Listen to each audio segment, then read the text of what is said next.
আসসালামু আলাইকুম প্রিয় শিক্ষার্থীরা, এর আগের পার্টে বা আগের ভিডিওতে আমরা 20 নাম্বার ম্যাথ পর্যন্ত সলভ করছিলাম, তাই না?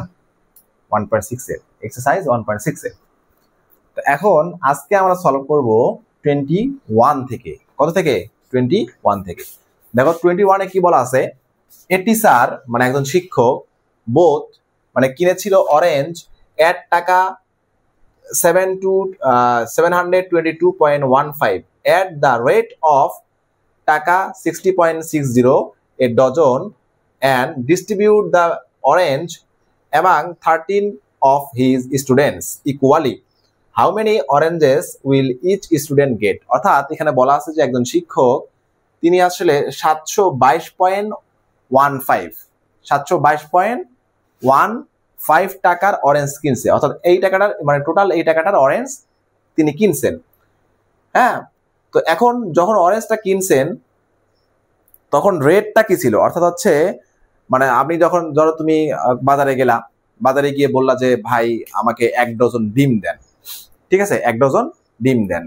তো তখন বা মনে করো যে তুমি বললা যে আমাকে 30টা ডিম দেন, ঠিক আছে, 30টা ডিম দেন, তাহলে রেট কত? রেট তখন তোমাকে কিন্তু বলবে যে ডজন হচ্ছে এত টাকা, 200 টাকা ডজন, 250 টাকা এরকম, অর্থাৎ রেটটা হচ্ছে ডজনের হিসাবে আসবে, তাই না? তো উনি যখন 722 টাকার যখন অরেঞ্জ কিনছে, তো উনি আসলে রেটটা ছিল ওনার যে ডজন উনি কিনছে হচ্ছে 60.60 টাকা, অর্থাৎ পার ডজন কিনছে হচ্ছে 60.60 টাকা, আর টোটাল টাকার কিনছে হচ্ছে 722 টাকা। কথা কি বুঝতে পারছো? অর্থাৎ তিনি টোটাল 722 টাকার অরেঞ্জ কিনছে আর পার ডজন কিনছে হচ্ছে 60.60 টাকা। আর এখন আমাদের দেখতে হবে যে ইনি এই এত টাকার অরেঞ্জ যে 13 জন স্টুডেন্টের মধ্যে ডিস্ট্রিবিউট করলো, যে প্রত্যেকটা স্টুডেন্ট কতটা করে অরেঞ্জ পাইলো সেটা আমাদের কি করতে হবে, ক্যালকুলেট করে বের করতে হবে। খুবই ইজি, চলো এটাকে আমরা সলভ করে ফেলি। আচ্ছা, তাহলে আমরা লিখবো যে উইনো, হ্যাঁ উইনো আমরা লিখবো, কি লেখা যায়? আচ্ছা, আমরা প্রথমে এটা লিখি যে 1 ডজন ডিও জেটি এর 1 ডজন ইকুয়াল হচ্ছে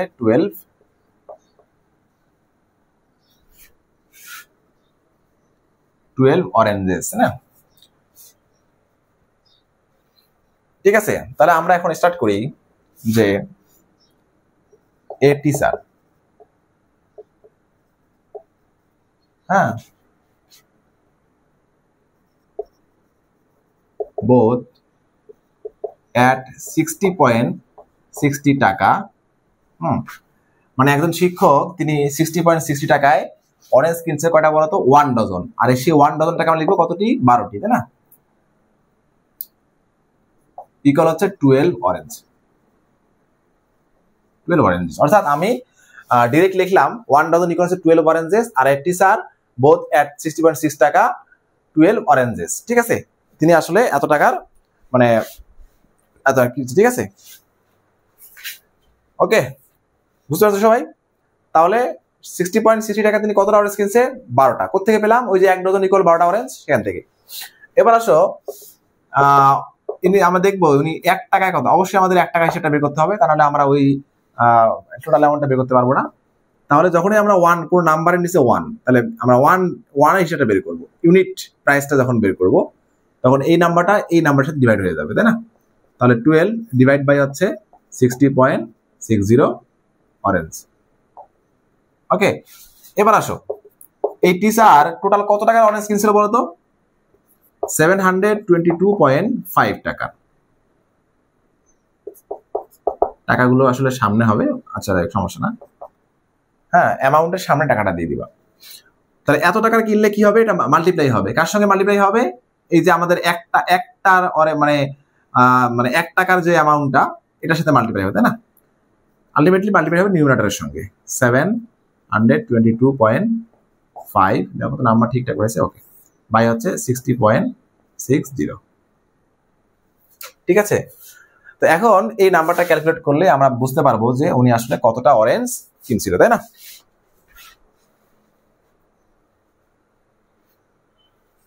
আচ্ছা 72.15, এটা আমি শুধু 5 লিখছি কেন এখানে? 15, এরকম মাঝে মাঝে আমি নাম্বারগুলো ভুল করি, এটাই সমস্যা। 15 আর এটা ওকে, তাহলে এটাকে আমরা এখন সলভ করলে আমাদের কত আনসার আসবে সেটা আমাদের দেখতে হবে, তাই না? আচ্ছা, এবার এটাকে সলভ করি। আচ্ছা, তাহলে এখানে লেখা যাচ্ছে, দেখো এখানে আমাদের পয়েন্টের যে বিষয়টা 12 ইন্টু 722.15 আর এটা হচ্ছে 60.60, এই পয়েন্টটা উঠাই দিলাম, এই পয়েন্টটা উঠাই দিলাম। এই পয়েন্টের জন্য আমাদের এখানে একটা 1 আর দুটো ডিজিটের জন্য দুটো শূন্য, এখানেও আমাদের একটা 1 দুটো ডিজিট দুটো শূন্য, তাহলে এই 100 কেটে গেল। তাহলে আমাদের থাকতেছে 12 ইন্টু 722.15 ডিভাইড বাই হচ্ছে 6060। তাহলে এটাকে সলভ করলে আমাদের আনসারটা চলে আসতেছে, তাই না?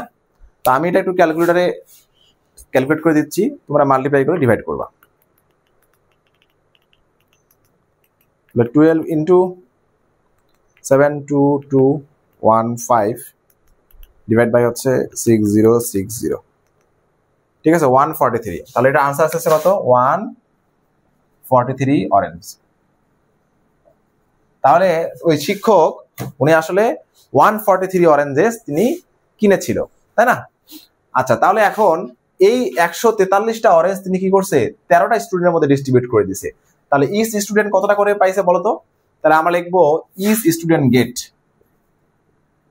ইচ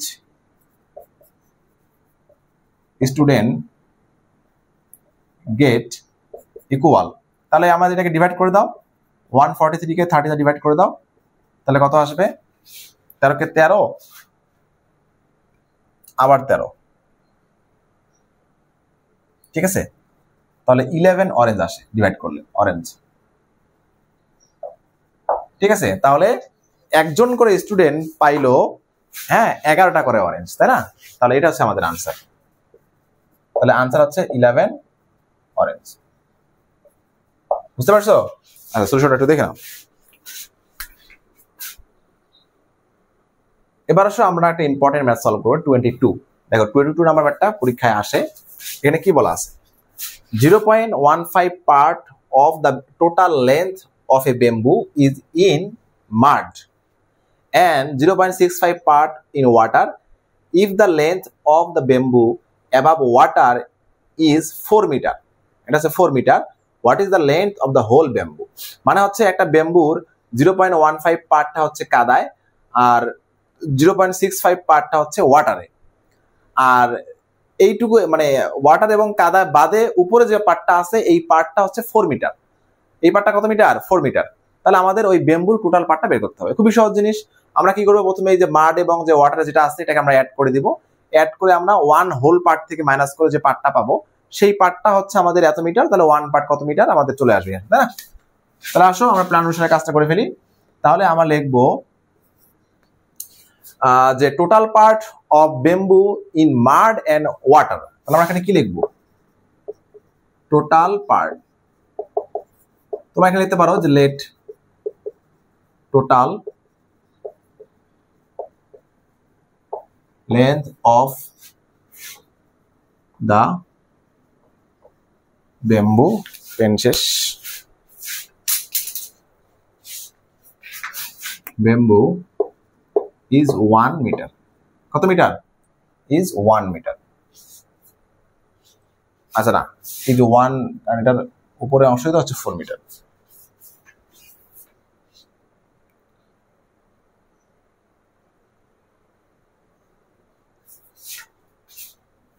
যে 1 মিটার ধরলে ধরা যায়, আচ্ছা 1 মিটার ধরে নাও। Let total length of the bamboo, হ্যাঁ, ইজ হচ্ছে 1 মিটার। তাহলে total part of the bamboo in mud and water, some system কি কাজ করে? ইজিক্যাল হচ্ছে, দেখো তো অ্যাড করে ফেলো। তাহলে 0.15 প্লাস হচ্ছে 0.65, ঠিক আছে, এত পার্ট। ওকে, আচ্ছা এবার আসো এটাকে অ্যাড করে ফেলো। তাহলে 0.65 আর হচ্ছে 0.15 অ্যাড করলে কত আসবে? 5 5 10 ক্যারি 1 2 আর 6 হচ্ছে 8 পয়েন্ট হচ্ছে 0.80 পার্ট, ঠিক আছে। তাহলে কত আসতেছে 0.80। হ্যাঁ, এই পার্টটা হচ্ছে আমাদের ওয়াটার এবং মাডে। তাহলে অ্যাবাব ওয়াটার কতটুকু বলতো? তাহলে অ্যাবাব ওয়াটার আমরা ওই যে পুরোটাকে 1 মিটার ধরে নিছি, তাহলে আমরা বলতে পারি অ্যাবাব ওয়াটার ইকুয়াল হচ্ছে 1 ধরে নিলাম পুরোটা। এখান থেকে তুমি এখন 0.80 এটা কি করো পার্ট মাইনাস করো, তাহলে কত আসবে 0.20। তাহলে এই পার্টটা হচ্ছে অ্যাবাব ওয়াটার। তো এখন দেখো এখানে তারা বলছে যে ওই যে ওয়াটারের উপরে যে পার্টটা আছে এই পার্টটার লেন্থ হচ্ছে 4 মিটার, তাই না? আমরা লিখবো যে 0.20 পোর্শন ইজ ইকুয়াল হচ্ছে 4 মিটার। ওকে, তাহলে 1 পোর্শনটা বের করি না, টোটাল ব্যাম্বুর লেন্থ চলে আসবে 1 হোল। তাহলে কত আসবে? এটা কি ডিভাইড হয়ে যাবে, তাই না? তাহলে 4 ডিভাইডেড বাই হচ্ছে 0.20। তাহলে এটাকে সলভ করলে হয়ে যাচ্ছে। তাহলে 4 ডিভাইড বাই হচ্ছে 0.20। তাহলে 4 ডিভাইড, এটাকে আমরা একটু আগে পয়েন্টটা উঠাই নেই। তাহলে পয়েন্টটা উঠাই নিলে একটা 1 1 2 দুটো শূন্য, উপরে হচ্ছে 20। এই 0 কাটো, তাহলে 4 এটাকে মাল্টিপ্লাই করে দাও, উপরে গেল 10, নিচে আসলো 2। 2 দ্বারা এই 4 কে কাটো 2, তাহলে 2 দ্বারা 10 কে মাল্টিপ্লাই করো 20 মিটার। তাহলে কত আসলো 20 মিটার। তাহলে টোটাল অ্যান্সার হচ্ছে 20 মিটার। তাহলে total length of the bamboo হচ্ছে কত মিটার বলো তো? 20 মিটার। আচ্ছা, এবার 23 নাম্বার ম্যাটার দেখো। 23 নাম্বার ম্যাটার বলা আছে যে Abdur Rahman gave 0.125 part of his property to his wife. He gave 0.50 part of the rest of the property to his son and 0.25 part of his daughter after that. ঠিক আছে? He noticed he was still left with property worth 3,15,000 টাকা। ঠিক আছে? What is the total value of the Abdur Rahman's property? ওকে, ম্যাটটাকে বুঝতে পারছো পরে? আচ্ছা, এখানে খুব সুন্দরভাবে দেখা যায়, তোদের বইটা বের করে দেখতে পারো অথবা একটু জুম করতে পারো, স্ক্রিনটা একটু জুম করলে ম্যাটটা বুঝতে পারবা। এখানে বলা আছে যে আব্দুর রহমানের সে কি করছে, তার ওয়াইফকে এই এত পার্ট দিয়ে দিছে। দেওয়ার পরে যে পার্টটা আছে সেখান থেকে 0.5 অফ, হ্যাঁ, ওই রেস্ট অফ দ্য পার্ট এখান থেকে তার সনকে দিছে, আর 0.125 অফ, সরি 0.25 পার্ট অফ ডটারকে দিছে। দেওয়ার পরে দেখলো যে তার কাছে যে প্রপার্টিটা আছে এই প্রপার্টিটার ভ্যালুটা হচ্ছে 3,15,000 টাকা। তাহলে তার টোটাল প্রপার্টি, তার যে টোটাল যে প্রপার্টিটা ছিল, ওয়াইফকে দিল, সনকে দিল, টোটাল যে প্রপার্টিটা, এই প্রপার্টিটার ভ্যালু কত আমাদের এটাকে ইভালুয়েট করতে হবে, তাই না? ওকে, সমস্যা নেই। আচ্ছা, প্রথমে দেখো আমরা ধরে নিব যে তার যে কত নম্বর ম্যাথটা 23, যে let Abdur Rahman's whole property 1 part.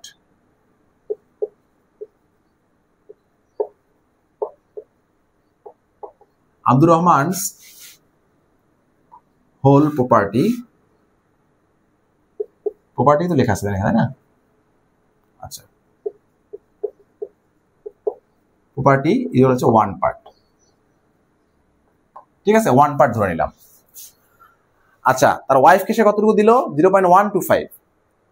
তাহলে আমরা দেখবো after giving his wife rest of the part, তাই না?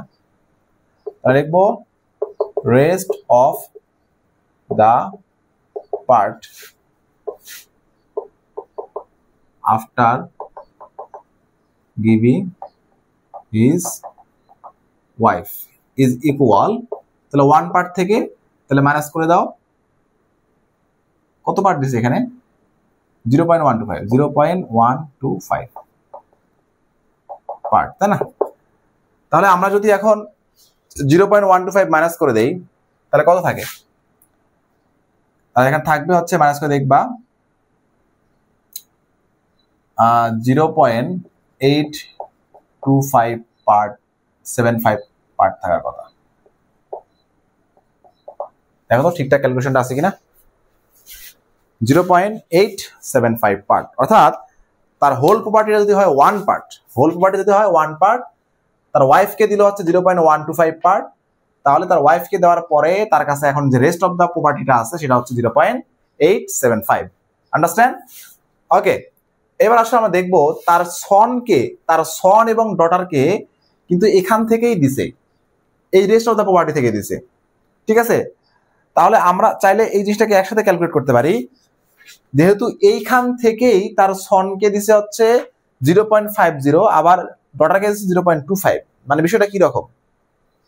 বিষয়টা হচ্ছে যে মানে তার কাছে যে এখন যে প্রপার্টিটা আছে এই প্রপার্টির 0.5 পোর্শন, হ্যাঁ, আবার হচ্ছে 0.25 পোর্শনটা তাকে ডটার এবং সনকে দিল।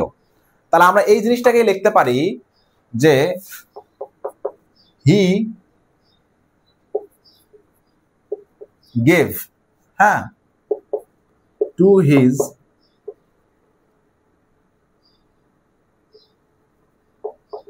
daughter and son is equal, দেখো 0.50 প্লাস হচ্ছে 0.25 অফ 0.875। দেখো এখানে কিন্তু বলা আছে এই যে 0.50 of rest of the property, তারপর 0.25 part of 0.25 of rest of the property, তাই না? অর্থাৎ তুমি চাইলে কি করতে পারো, তুমি চাইলে আলাদা করে বের করতে পারো যে he gave to his son 0.5 of 0.875, and আবার পরের লাইনে লিখতে পারো he gave his daughter 0.25 of 0.875, তারপর তুমি এটাকে অ্যাড করতে পারো, একই কথা। তো এইটা দুইটাকে আলাদা আলাদা ভাবে বের করে অ্যাড করা, আর এই দুইটাকে অ্যাড করে অফ 0.875 বের করা, একই অ্যান্সার আসবে। ঠিক আছে, একই অ্যান্সার আসবে। তাহলে আমরা এখন এটাকে এখন অ্যাড করে ফেলি, তাহলে 0. কত আসবে 0.75, 0. কত আসবে 0.75 অফ 0.875। এই দেখো এই বিষয়টা দেখো, তুমি যদি 0.5 অফ বের করতা এটার, তারপরে 0.25 বের করতা, আলাদাভাবে বের করে অ্যাড করলে ওই 0.75 একসঙ্গে বের করে একই অ্যান্সার আসবে। কি আসবে? একই অ্যান্সার আসবে। তাহলে আমাদের লাইনটা শর্ট হয়ে গেল। এখন আমরা এটাকে এখন সলভ করবো। তাহলে 0.75 মানে এটা উঠায় দাও, তাহলে উপরে থাকবে 75, এইটা পয়েন্টের জন্য একটা 1, দুইটা ডিজিটের জন্য দুইটা 0, অফ মানে হচ্ছে মাল্টিপ্লিকেশন, অথবা তুমি অফও রাখতে পারো, কোনো সমস্যা নেই। তাহলে এখানে থাকবে 875, আর পয়েন্টের জন্য একটা 1, আর তিনটা ডিজিটের জন্য হচ্ছে তিনটা 0। ঠিক আছে, এখন এটাকে আমাদের সলভ করতে হবে, সলভ করে আমাদের কি করতে হবে, সলিউশন বের করতে হবে। তো এটা আমি একটু এখন ক্যালকুলেটরে সলভ করব, কারণ অনেক সময় লাগবে, তোমরা নিজেরা একটু হাতে হাতে সলভ করবা। ঠিক আছে,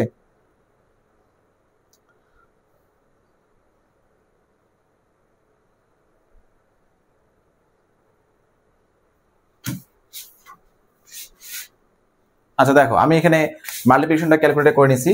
তাহলে 75 আর এটা মাল্টিপ্লাই করে আসবে 65625, আর নিচে হচ্ছে আমাদের 100, আর এখানে আছে তিনটা 0।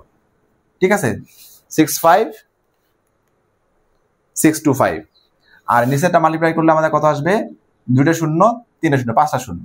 এখন এটাকে আমরা তখন হচ্ছে কি করবো, ওই যে ক্লাস 5-এর শিখছো না ইজি মেথড ডিভিশন, দেখো 0 গুলো কাউন্ট করা শুরু করো, 1 2 3 4 5, হ্যাঁ, যতটা 0 আমাদের ডেসিমেলটা হবে তত ডিজিটের পরে 1 2 3 4 5, 1 2 3 4 5। তাহলে আমাদের ডেসিমেলটা আসবে কোথায়, 6 এর আগে। তাহলে আমরা লিখবো 0.65625। ঠিক আছে, দেখো এইভাবে মাল্টিপ্লাই করে এটাকে সলভ করলাম। আর ইজি মেথডে ডিভাইড করলাম কিভাবে, যতটা 0 পয়েন্টটা আসবে তত ডিজিটের সামনে, এখান থেকে কাউন্ট করো 1 2 3 4 5, এই 6 এর সামনে আসছে। তাহলে এই পার্টটা দিল তার সন এবং ডটারকে, কথা কি বুঝতে পারছো? তার ওয়াইফকে দেওয়ার পরে কতটুকু পার্ট ছিল তার কাছে, এতটুকু। এখান থেকে সে তার ডটার এবং সনকে দিল এতটুকু। এখন তার কাছে কতটুকু আছে সেটা আমাদের বের করতে হবে। কেন বের করতে হবে বলতো? কারণ তার এই যে তার ডটার এবং সনকে দেওয়ার পরে তার কাছে যে প্রপার্টিটা ছিল, এই প্রপার্টিটার ভ্যালুটাই হচ্ছে 3,15,000 টাকা। তাহলে সেখান থেকে আমরা হোল পার্টের ভ্যালুটা বের করতে পারবো। তাহলে আমরা এখন লিখবো যে কি, তার the value rest of the property after giving to his son and daughter, তাই না? রেস্ট অফ দ্য প্রপার্টি, আমি এখানে লিখি rest of the property after giving his son and daughter. Okay, তাহলে তার কাছে কত ছিল বলতো,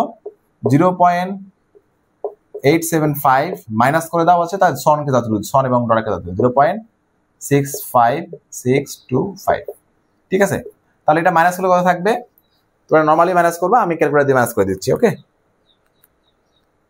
0.875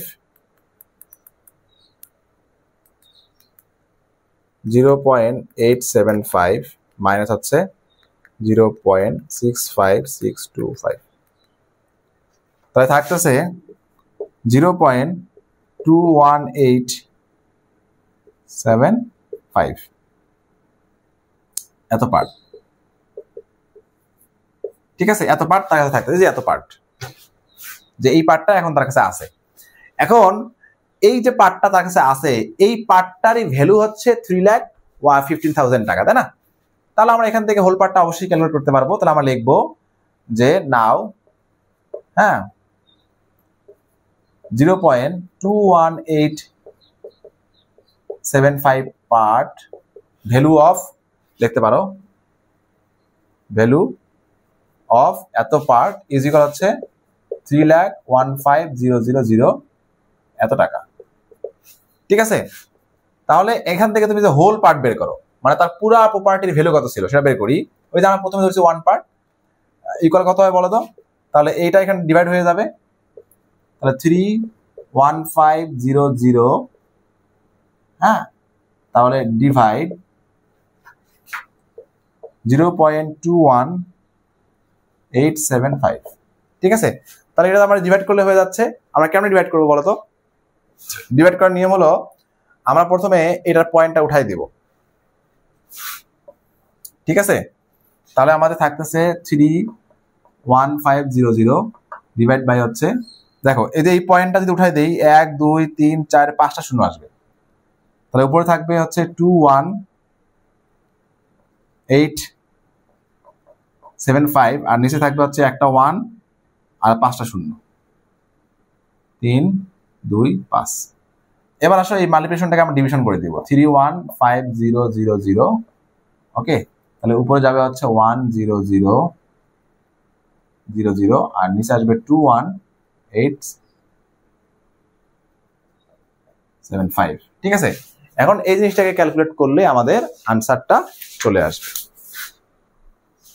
আচ্ছা, তাহলে এবার আসো প্রথমে যে কাজটা করবো সেটা হচ্ছে এই যে এই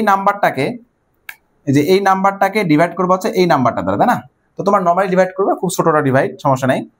3,15,000 এটাকে ডিভাইড করবো হচ্ছে 2,1875, আসবে হচ্ছে 14.4 ইন্টু ওই যে উপরে যে আমাদের শূন্যগুলো আছে, 1-এর পরে কটা শূন্য আছে? 5টা শূন্য দিয়ে দিলাম। ঠিক আছে, আচ্ছা এবার আসো মাল্টিপ্লাই করো, ইজি মেথডে মাল্টিপ্লাই করো। দেখো এখানে যদি আমরা 5টা শূন্য দ্বারা মাল্টিপ্লাই করি, এই পয়েন্টটা যাবে হচ্ছে 5টা ডিজিট পরে। কত ডিজিট পরে যাবে? 5টা ডিজিট পরে যাবে। ডিভাইড করলে পয়েন্টটা সামনের দিকে আসে, আর মাল্টিপ্লাই করলে পয়েন্টটা রাইট সাইডে যায়, আর ডিভাইড করলে লেফট সাইডে আসে। তাহলে 14 পয়েন্ট, এই হচ্ছে একটা ডিজিট, তাহলে বাকি তো ডিজিট এখানে নাই, তাহলে পয়েন্ট যাবে কিভাবে? সেগুলো আমরা 0 দ্বারা কভার করে দিব। তাহলে এই হচ্ছে 4 আসলো একটা ডিজিট, 2 3 4, এই হচ্ছে 5। ঠিক আছে, এত টাকা। ঠিক আছে, ডিভিশনটাকে বুঝতে পারছো? তাহলে এই হচ্ছে আমাদের টাকার পরিমাণ, তার সম্পদের পরিমাণ হচ্ছে 144 4টা শূন্য টাকা। এটা হচ্ছে আনসার।